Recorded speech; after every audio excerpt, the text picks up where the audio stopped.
जी हाँ दोस्तों, बड़े घर की छोटी बहू के इस धमाकेदार ट्रैक में देखने को मिलेगा कि पोल्टू दादा ने आखिरकार अपनी चाल चल ही दी है। जन्माष्टमी के फंक्शन के बीच उन्होंने गिरवी ताई के सामने अहाना के जेवरों की बात छेड़ दी, जिससे सभी के होश उड़ गए। दरअसल अहाना ने जन्माष्टमी की पूजा के लिए पैसे जुटाने के लिए अपने खानदानी जेवर गिरवी रख दिए थे। यह सुनकर पूरा घर सन्न रह गया और दुर्गा देवी का गुस्सा आसमान छूने लगा।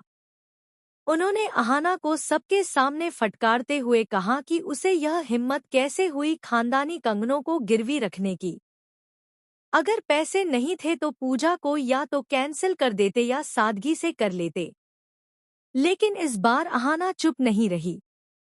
उसने पूरे आत्मविश्वास के साथ जवाब दिया कि उसने यह सब सिर्फ अपने फर्ज के लिए किया है।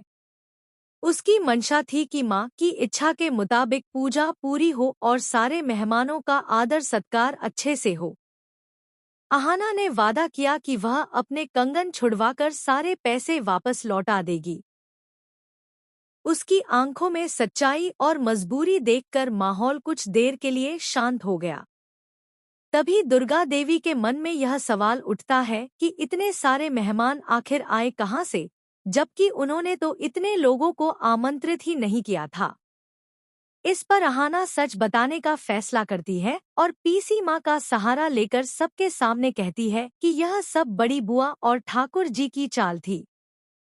उन्होंने ही जानबूझकर ज्यादा लोगों को बुलाया ताकि परिवार की तैयारी छोटी लगे और इज्जत खराब हो।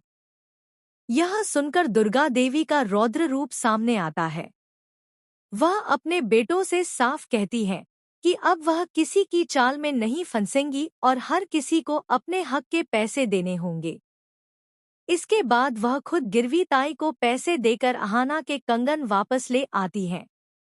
अहाना की ईमानदारी देखकर उनका गुस्सा धीरे धीरे नरम पड़ने लगता है।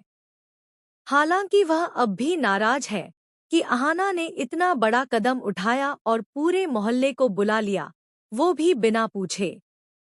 लेकिन उनके दिल के किसी कोने में अहाना की सच्चाई और घर को संभालने की उसकी कोशिश ने असर दिखाना शुरू कर दिया है। अब बड़ा सवाल ये है कि क्या दुर्गा देवी अहाना को पूरी तरह से माफ कर देंगी या उनके दिल में नाराजगी की चिंगारी अब भी सुलगती रहेगी?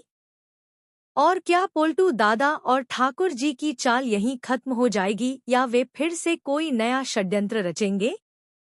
असली मजा तो अभी बाकी है दोस्तों, क्योंकि बड़े घर की छोटी बहू की कहानी में आगे और भी बड़े धमाके होने वाले हैं।